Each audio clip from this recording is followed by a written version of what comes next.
أيها الإخوة الفضلاء، إن جمعية العلماء التي تعقد هذا الحفل التاريخي العظيم، هذه الجمعية للعلماء هي التي حررت بلاد الهند من الإنجليز. هذه الجمعية التي تنتمي إلى الإمام مجدد الألف الثاني السرهندي، وإلى الإمام ولي الله الدهلوي، وإلى الإمام أحمد بن عرفان الشهيد، وإلى الإمام محمد قاسم النانوتفي، وإلى الإمام رشيد أحمد الغنغوهي، وإلى الإمام محمود حسن الديوبندي، وإلى الإمام حسين أحمد المدني.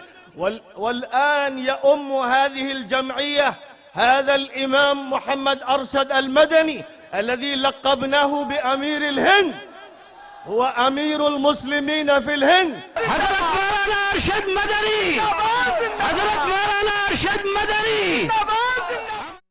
ولا بد أن يعرف هذا عند العرب وعند العجم.